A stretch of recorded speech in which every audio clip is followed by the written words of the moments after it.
CM అంటే ఎలా ఉండాలి? పేదల కన్నీళ్లను తుడ్చాలి. పేదల బతుకులను మెరుగుపరిచేందుకు అనుక్షణం తపించాలి. అలాంటి పేదల పెన్నిది వైఎస్ జగన్ అని చెప్పొచ్చు.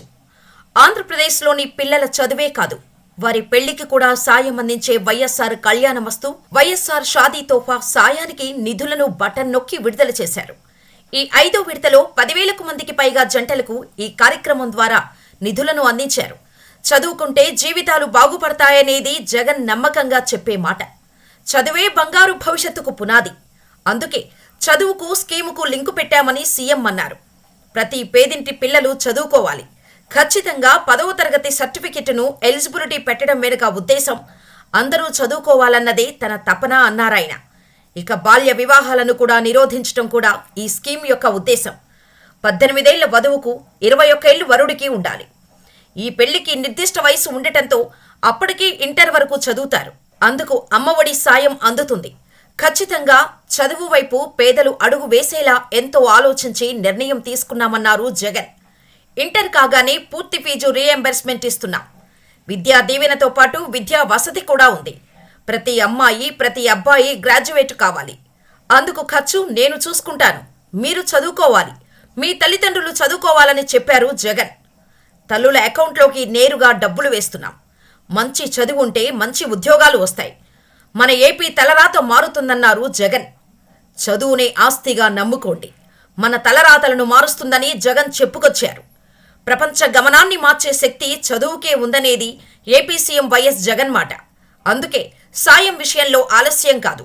పేదల కష్టాలను గుర్తెరిగి వెంటనే నిధులు విడుదల చేస్తారు సీఎం. పేదల కోసం ఆయన అంతగా తపిస్తారు. ఏ స్కీము డబ్బులు ఎప్పుడు పడాలో తన జేబులోని స్లిప్స్లో రాసుకొని అధికారులను పరుగులు పెట్టిస్తుంటారాయన. ఏ అభివృద్ధి కార్యక్రమమైనా సరే ఆపండి, కానీ పేదవాడికి వెళ్లే రూపాయి కూడా ఆలస్యం కావద్దని చెబుతుంటారని అధికారులు కూడా అంటుంటారు. చదువు కోసం, పెళ్లి కోసం పేదల అప్పులు పాలవుతుంటారు. ఆ కష్టం రావద్దని చదువు పూర్తయ్యేదాకా, చదువు అయ్యాక పెళ్లి చేసుకొని హాయిగా గడిపే వరకు ఆడపిల్లలు ఎదగాలి.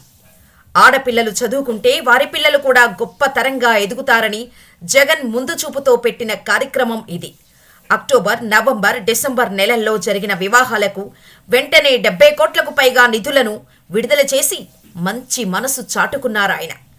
ఇది తన సామాజిక బాధ్యత అంటారు జగన్. బాగా చదువుకోవాలి. గౌరవంగా సమాజంలో అందరూ మెచ్చేలా, తాము సంతోషంగా ఉండేలా వారి పెళ్లిళ్లు జరగాలి.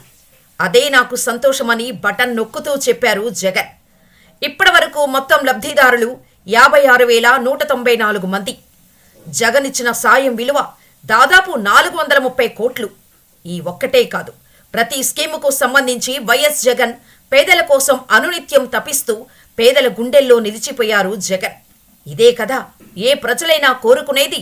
ఇలాంటి సీఎంనే కదా ఏ రాష్ట్ర ప్రజలైనా గౌరవించుకునేది. అందుకే ఈ సాయం అందాలంటే మళ్లీ మా జగనన్నే రావాలంటున్నారు పేదలు. జగన్కు ఓటేసేందుకు తాము సిద్ధమంటున్నారు. జగన్కు ఎందుకు ఓటేయాలో ఈ ఒక్క ఉదాహరణ చాలదా?